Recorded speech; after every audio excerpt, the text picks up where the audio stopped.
ഇതിലേറ്റവും പ്രധാനപ്പെട്ട കാര്യം അർജുൻ മട്ടന്നൂർ കോടതി ഇതിൽ പ്രോസിക്യൂഷന്റെ വാദങ്ങളെല്ലാം മുഖവിലേക്കെടുത്തു എന്നാണ്. അതിലേറ്റവും പ്രധാനപ്പെട്ട ചില വാദങ്ങൾ ഉണ്ടായിരുന്നത്. ഒന്ന്, സ്വാധീനമുള്ള ആളായതുകൊണ്ട് തന്നെ വിദേശത്തേക്ക് കടക്കാൻ സാധ്യതയുണ്ട്, സാക്ഷികളെ സ്വാധീനിക്കാൻ സാധ്യതയുണ്ട്. മാത്രമല്ല റിമാൻഡ് റിപ്പോർട്ടിൽ കൃത്യമായി തന്നെ പറയുന്നു പരാതിക്കാരിയെ അപായപ്പെടുത്താൻ വരെ ഇടയാക്കിയേക്കാം എന്ന് പറയുന്നു. ഇത്തരം വാദങ്ങളൊക്കെ തന്നെ അംഗീകരിക്കുകയാണ്. കാരണം ഈ പ്രതിഭാഗം 2-3 തവണ പറഞ്ഞിട്ടുണ്ടല്ലേ ആ ദൃശ്യങ്ങൾ കാണൂ, അതിൽ ഒന്നുമില്ല എന്നത്. പക്ഷേ കോടതി കൃത്യമായി തന്നെ തെളിവുകൾ ഇപ്പോൾ പരിശോധിക്കേണ്ട കാര്യമില്ല എന്ന നിലപാടെടുക്കുകയായിരുന്നു.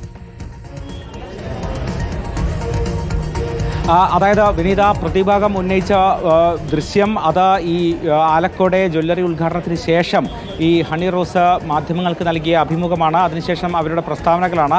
അതിൽ അത്തരം ഒരു പ്രശ്നം നേരിട്ടു എന്നതിന് യാതൊരു സൂചനകളും ഇല്ല എന്നായിരുന്നു പ്രതിഭാഗം വാദിച്ചിരുന്നത്. മാത്രവുമല്ല അതിൽ ഈ പരിപാടി വളരെ മനോഹരമായി തന്നെ തീർന്നു, നല്ല അനുഭവമാണ് എന്നടക്കം ഹണി റോസ് പ്രതികരിക്കുന്നുണ്ട് എന്നായിരുന്നു പറഞ്ഞത്. ഇതായിരുന്നു പ്രധാനമായും പ്രതിഭാഗം ഉയർത്തിയ വാദം. ഈ ദൃശ്യങ്ങൾ കാണാനായിരുന്നു പ്രതിഭാഗം പലതവണ കോടതിയോട് ആവശ്യപ്പെട്ടത്. എന്നാൽ ഈ ഘട്ടത്തിൽ ആ ദൃശ്യങ്ങൾ പരിശോധിക്കേണ്ടതില്ല എന്നൊരു നിലപാടിലേക്ക് കോടതി എത്തുകയും ചെയ്തു. ഇതിൽ പ്രധാനമായും പ്രോസിക്യൂഷന്റെ വാദങ്ങൾ അത് ബോബി ചെമ്മണ്ണൂർ വലിയ വ്യവസായിയാണ്, വലിയ സ്വാധീനമുള്ള ആളാണ്, വിദേശത്തും മറ്റും ബിസിനസ് നടത്തുന്നുണ്ട്, ബോബി വിദേശത്തേക്ക് കടക്കാൻ സാധ്യതയുണ്ട്, സാക്ഷികളെ ഭീഷണിപ്പെടുത്താൻ സാധ്യതയുണ്ട്, തെളിവുകൾ നശിപ്പിക്കാൻ സാധ്യതയുണ്ട്, പരാതിക്കാരുടെ സുരക്ഷയെ കരുതി ജാമ്യം അനുവദിക്കരുത് എന്നും പ്രോസിക്യൂഷൻ പറഞ്ഞു, പരാതിക്കാരെ അപായപ്പെടുത്താൻ സാധ്യതയുണ്ട് എന്നടക്കം പറഞ്ഞു. അതുകൊണ്ട് തന്നെ പ്രതിയുടെ പാസ്പോർട്ട് അടക്കം കസ്റ്റഡിയിലെടുക്കണം എന്നും റിമാൻഡ് റിപ്പോർട്ടിൽ പറഞ്ഞിരുന്നു. ഇത്തരത്തിൽ ബോബി ചെമ്മണ്ണൂർ ജാമ്യം നൽകരുത്, കസ്റ്റഡിയിൽ വേണമെന്ന് പ്രോസിക്യൂഷൻ ആവശ്യപ്പെട്ടില്ല. പക്ഷേ ജാമ്യം നൽകരുത്, പകരം ജുഡീഷ്യൽ കസ്റ്റഡിയിലേക്ക് വിടണം എന്നൊരാവശ്യമാണ് ഉന്നയിച്ചത്. അതേസമയം പ്രതിഭാഗം പറഞ്ഞത് ബോബി ചെമ്മണ്ണൂരിൻ്റെ എല്ലാ ഫോണുകളും ഇപ്പോൾ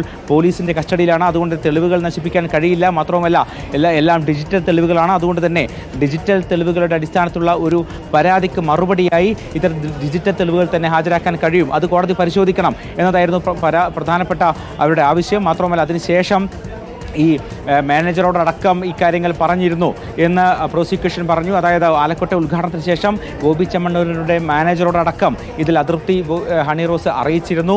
എന്നാൽ അതൊന്നും ചെവിക്കൊള്ളാൻ തയ്യാറായില്ല. അതിനുശേഷവും നിരവധി തവണ ഇത്തരത്തിൽ അശ്ലീല ചൊവ്വയോടെ, ദ്വയാർത്ഥ പ്രയോഗങ്ങളിലൂടെ, ആംഗ്യ ഭാഷയിലൂടെ ഒക്കെ തന്നെ അപമാനിച്ചുകൊണ്ടിരുന്നു, അധിക്ഷേപിച്ചുകൊണ്ടിരുന്നു എന്നതാണ് പറയുന്നത്. മാത്രവുമല്ല നേരത്തെ IPC ആയപ്പോൾ ഇത് എളുപ്പത്തിൽ ജാമ്യം ലഭിക്കാവുന്ന വകുപ്പുകളായിരുന്നു. അതിനുശേഷം BNS ആയപ്പോൾ ജാമ്യം ലഭിക്കാൻ ബുദ്ധിമുട്ടുള്ള കൂടുതൽ ഗൗരവമേറിയ കേസാക്കിയിരിക്കുന്നു. അതുകൊണ്ട് തന്നെ ഈ കുറ്റകൃത്യം കൂടുതൽ ഗുരുതരമാണ് എന്നതാണ് ഈ വകുപ്പുകളുടെ കാഠിന്യം കൂട്ടിയതിലൂടെ കോടതിയും അല്ലെങ്കിൽ അത്തരത്തിലാണ് ലക്ഷ്യമിടുന്നത് എന്നൊരു വാദമാണ് പ്രോസിക്യൂഷൻ ഉന്നയിച്ചത്.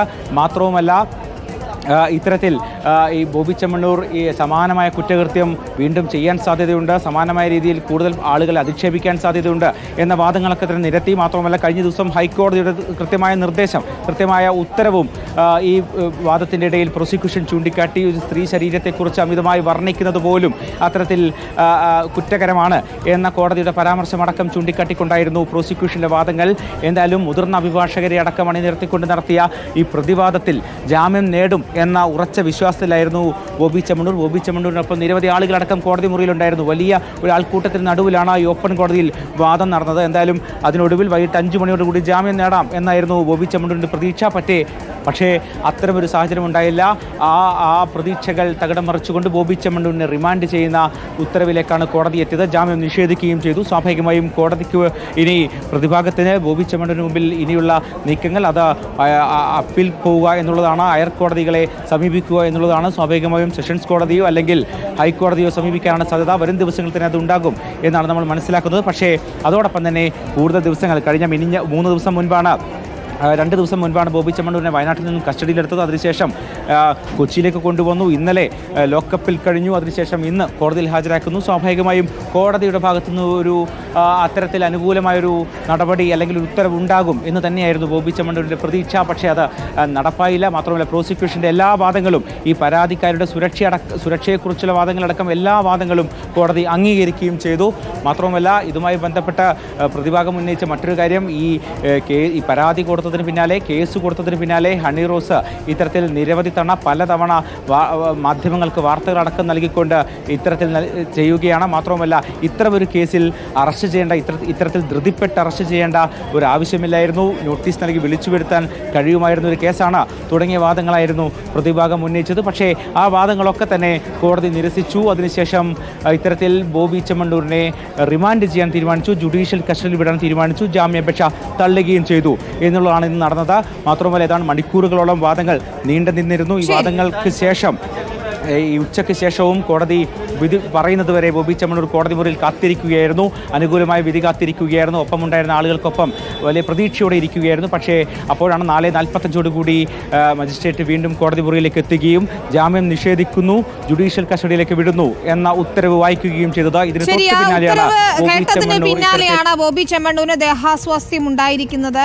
14 ദിവസത്തേക്ക് റിമാൻഡ് ചെയ്ത ബോബി ചെമ്മണ്ണൂരിനെ കാക്കനാട് ജയിലിലേക്ക് മാറ്റും എന്നാണ് നമുക്ക് ലഭിക്കുന്ന വിവരം. ഏതായാലും മേൽക്കോടതിയെ സമീപിക്കും, ജില്ലാ കോടതിയിൽ ജാമ്യാപേക്ഷ നൽകുമെന്നാണ് അദ്ദേഹത്തിന്റെ അഭിഭാഷകൻ അല്പം മുൻപ് പറഞ്ഞത്. ഇപ്പോഴും ജനറൽ ആശുപത്രിയിൽ തുടരുകയാണ് ബോബി ചെമ്മണ്ണൂർ. വിശദമായ വൈദ്യ പരിശോധന